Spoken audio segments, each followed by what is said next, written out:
Hello everybody, welcome to My Good Life. You can see it's quite dark, but it's early morning, it's 10 to 6, and we are on our way for a very short break to York from Scotland. You can see, I don't know if I can capture some of the fog as it goes along.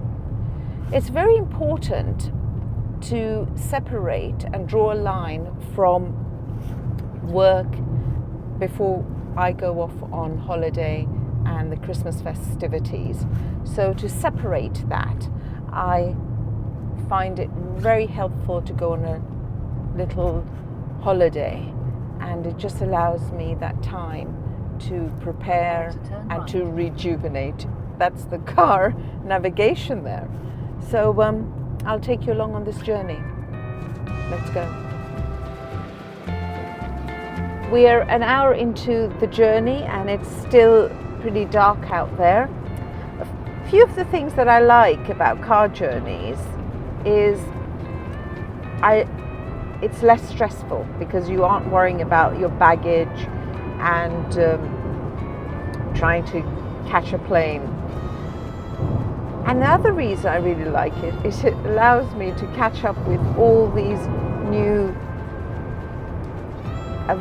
talks through radio, and I really like that. Not just listening to music, but listening to research and podcasts. So it's really quite enlightening. We're 2 hours into the trip and the light is just coming up, as you can see there. Getting a bit hungry now. Can't wait for that brekkie. It's raining, but I'm not going to allow the rain to put a dampener on the trip. It's 8:15 and you can see the light is up. I managed to put on my face, as they say, my lippy face. That's another thing about car journeys. Great to just look after yourself. Self-care, everybody. And today, the cameraman is not the cameraman. He is the driver. So that's why you see me at such an angle. Anyway, he'll be back to his duties when we're out and about. Got to feed him now, actually.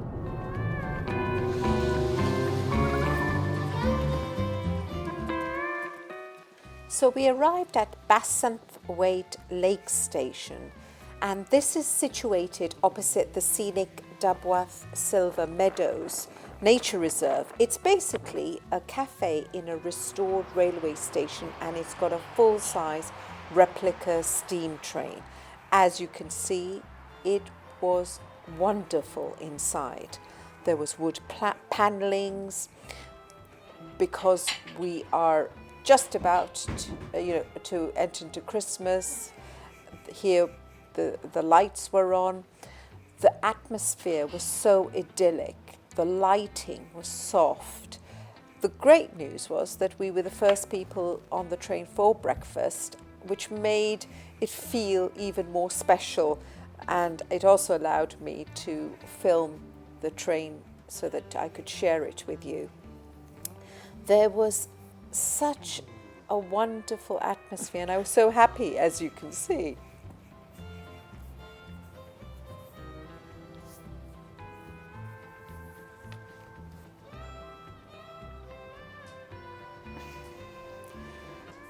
Then there are about 3 carriages that I was able to walk through.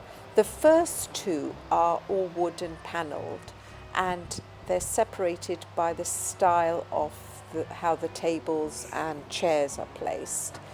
And the last carriage that I was able to walk through is a bit like a 50s cafe, very vintage vibe with old luggage on the top racks, old steam trains and paintings on the walls, and as you enter really where the luggage hold part is, they've put some vintage luggage there as well. It just felt so good. I mean, it felt as if somebody had really thought about the design and how you would experience each space. The outside was just as good as the inside, and I will take you and show on that little journey in a little while, but just enjoy this experience for now.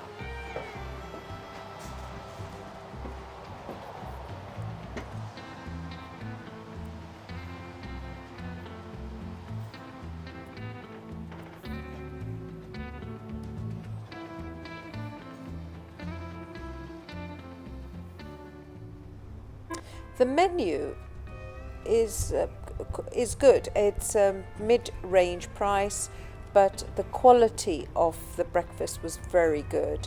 Hearty portions. I was not disappointed at all.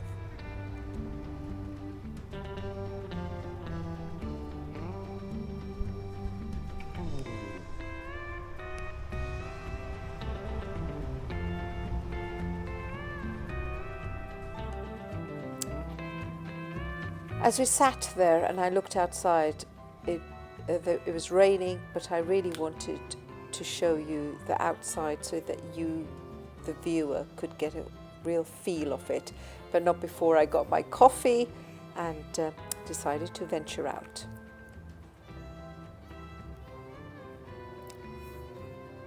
I'm sure this place must be really crowded in summer, or when the weather's really good. That's why they've got those outside tables there.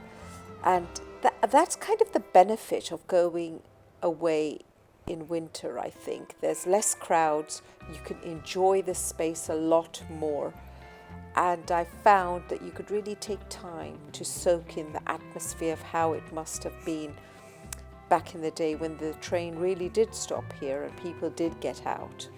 There is a last carriage here that we were not allowed in, and when I did go closer to it, it seemed much more an evening venue where you sat down for drinks. So that was something I clocked and thought, if I'm ever in the area, I would like to come back here and see how it is in the evening. They do have a website, so please do look them up. And by the way, I'm not being promoted by them. I just found this place, and it was one of those hidden gems that you just find and you think, I just want to share this with people. It's so wonderful.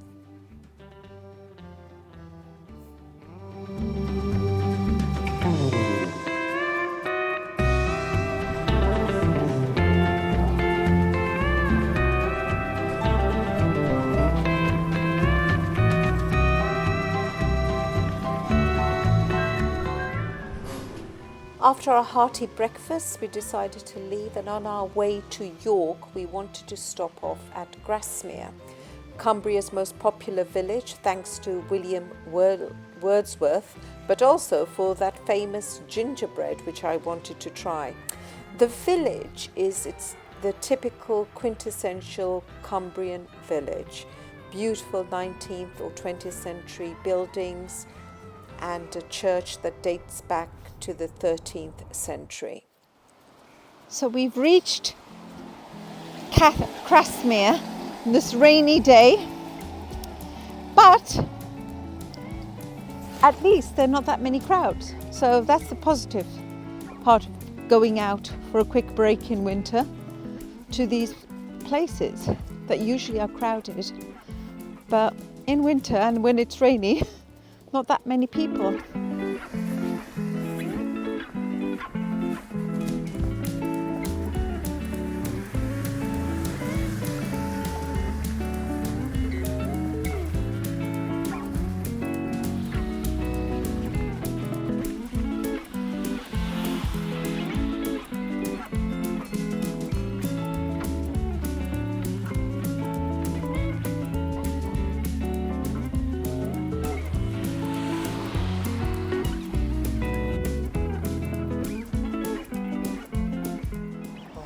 So this is the Crasmere's famous gingerbread shop. Usually it's so busy, and if it was sunny or the weather was great, there would be a long queue. Luckily, there wasn't much of a queue. In fact, there were only about 2 people before we went there. The gingerbread's a kind of unique, spicy, sweet cross between a biscuit and a cake. And it was founded by this lady, Sarah Nelson, back in 1854. As I said, there wasn't a queue there, and the smell, the fantastic wafting of gingerbread just spreads. If this was smell-o-vision, you would be able to smell it. It just permeates all the way out into the street. I was lucky enough, because there wasn't a crowd, to film a little bit of the inside, and you can see that the people who are also serving the biscuits there, they are dressed in that Victorian style. This is the biscuit. You get them in packs of 12 and 6. Thank you. Well, we couldn't help ourselves. And then we just took that and decided to have a walk around St. Oswald's Church, where William Wordsworth is, along with his whole family.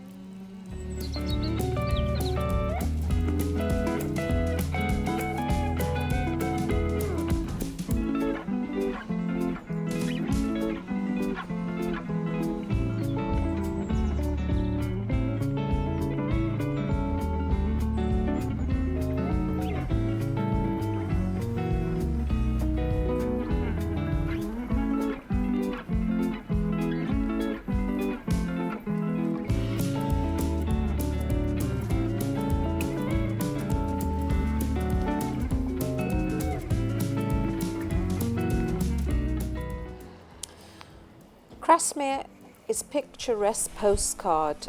William Wordsworth called it the loveliest spot that man hath ever found. And you can see why. It's a beautiful little town to walk around and just step back in time. Especially when there are not that many people around. And it allows you to enjoy the little alleyways. And it was time for a little coffee with that fantastic gingerbread. If gingerbread's not your thing, here's something that may be.